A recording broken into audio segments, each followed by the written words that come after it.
Assalamualaikum warahmatullahi wabarakatuh. Hello students, how are you? I hope you are fine and everything goes well. Okay, today we will discuss about our last lesson. It is talk about song.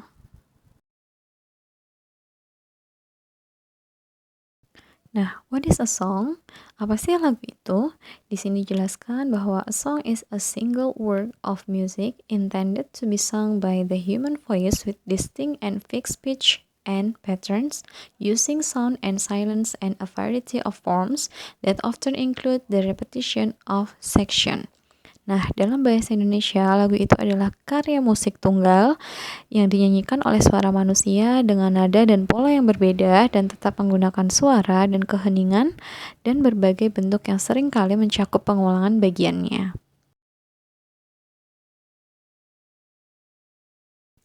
And then what is the social function of songs? Nah, the social function of songs are one, to entertain the listeners, jadi untuk menghibur pendengar. Two, to teach moral value through the lyrics of the song, untuk mengajarkan nilai moral yang terdapat di dalam lirik. And then three, to provide a way of managing the relationship between our public and private emotional life. Nah, kemudian untuk menyediakan cara mengelola hubungan antara kehidupan emosional publik dan pribadi kita. Four, to express personal feeling and cultural values, untuk mengungkapkan perasaan pribadi dan nilai-nilai budaya. Five, to give someone to not only share their emotion with others, but also to have an emotional connection that just can't be experienced in any other way. Dan yang terakhir adalah memberikan kesempatan kepada seseorang untuk tidak hanya berbagi emosinya dengan orang lain, tetapi juga dengan mendengarkan lagu kita juga bisa membagi emosi kita seperti itu. Okay, next about general structure of songs. Nah, apa sih struktur umum dari lagu? First, intro. Yang pertama adalah intro. Intro itu pendahuluan ya. Di situ the introduction established melodic, harmonic, and or rhythmic related to the main body of song. Nah, jadi merupakan pendahuluan. Itu biasanya isinya cuma berupa melodi, melodi, kemudian ritmik, harmoni kayak gitu ya, tanpa ada syair di situ. Kemudian yang kedua adalah verse. Verse ini dalam bahasa Indonesia artinya adalah syair. Nah, it is the section of the song structure that tell the story. Jadi syair ini menceritakan apa sih cerita yang ada di dalam lagu tersebut dan menggambarkan cerita yang ada di dalam lagu. Bisa describing the skin or the person or an emotion. Jadi bisa menggambarkan suatu adegan atau bisa mendeskripsikan seseorang atau juga emosi dari si penulis lagu. Kemudian there are usually 2 or 3 verse in a row that have the same musical structure. Nah, biasanya ada 2 atau sampai 3 syair atau bait dari lagu tersebut yang punya melodi atau punya harmoni yang sama kayak gitu. Tetapi beda kata-katanya. Nah, seperti itu.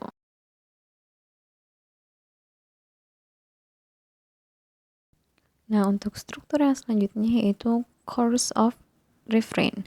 Nah, di sini disebutkan bahwa most repeated section, so it is the easiest remembered. Jadi, ini adalah bagian yang sering sekali diulang di dalam suatu lagu dan paling mudah untuk diingat.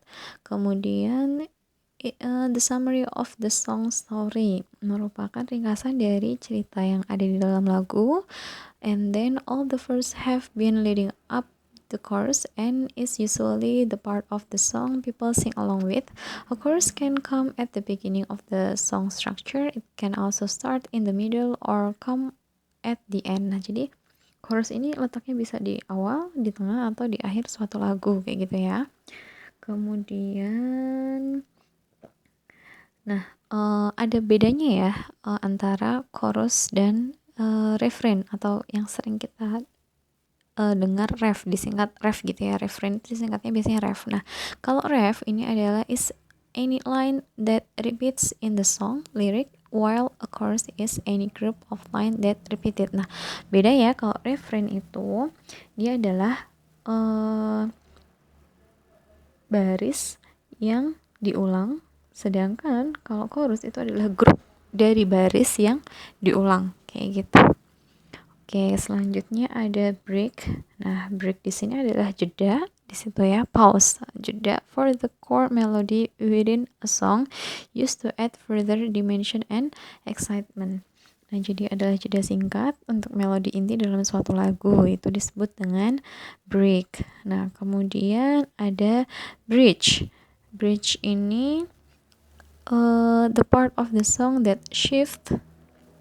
Kemudian it can suddenly change tempo or volume or instrumentation. Nah, jadi pada bagian bridge itu bisa saja temponya berubah, volume atau instrumennya berubah. Nah, di sini kenapa kok bisa seperti itu adalah give the audience time to reflect on the story. Memberikan kesempatan pada pendengar untuk memahami lagi kayak gitu ya, isi dari lagu ini apa, atau or give them the climax or conclusion of the story through verse and chorus. Nah, bisa juga memberikan kita kesempatan untuk memahami klimaksnya kayak gitu. Yang terakhir adalah outro atau coda.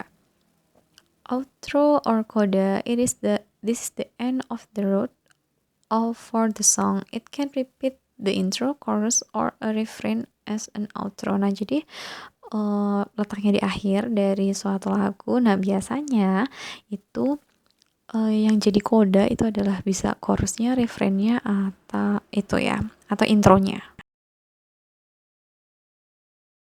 Oke, the last is about language features of song. Nah, kira-kira fitur dari lagu itu apa aja sih? Nah, fitur kebahasaannya yang pertama adalah lyrics are written in first, second, or third person given on the specific perspective you choose. Oftentimes point of views change in lyrics but only when needed.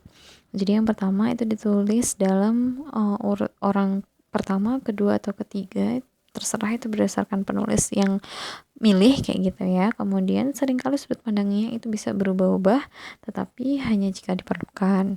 And then number two, they use rhyming words.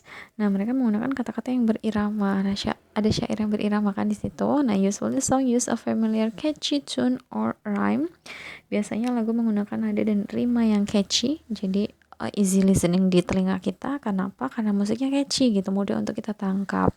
Seperti itu. Rhyme is a linguistic style. Nah, biasanya menggunakan gaya bahasa, ada konsonannya, kemudian pengulangan-pengulangan silabelnya kayak gitu. Oke, untuk ciri kebahasaan yang selanjutnya adalah number 3, they use alliteration. It is a stylistic device in which a number of words having the same first consonant sound.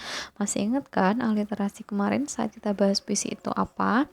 Jadi pengulangan konsonan pertama pada kata yang sama. Nah, kayak gitu. Contohnya di sini adalah a bully beats a baby boy. Nah, big bully beats baby boy itu kan diawali dengan huruf B semua ya. Nah, itu maksudnya itu first consonant. And then number 4, some song use a poetic devices. Nah, menggunakan fitur kebahasaan dari puisi. Di sini ada feature of speech and imagery. Jadi menggunakan majas dan juga imagery. Imagery itu pencitraan. Jadi kias-kias yang nanti ada hubungannya dengan indera ya. Nah, contohnya adalah her blue eyes were as bright as the sun. Jadi mata birunya itu seterang matahari. Nah, di situ kan ada penginderaan. Kemudian ada majas. Ya, majas adalah a phrase or word. Nah, jadi kata atau frase yang memiliki makna yang berbeda dengan makna literalnya. Oke, the last one, number 5, some song use amusing word play and slang language. Nah, menggunakan permainan kata yang lucu dan juga bahasa gaul. Ini dimaksudkan hanya untuk menghibur dan juga untuk kecerdasan lisan saja ya. Nah, contoh dari slang atau bahasa gaul yang dipakai itu ada gonna, wanna, ain't. Nah, di sini gonna itu berarti singkatan dari go to, wanna itu singkatan dari want to. Nah, oke, that's all about song. See you in our next meeting. Thank you. Assalamualaikum warahmatullahi wabarakatuh. Bye bye.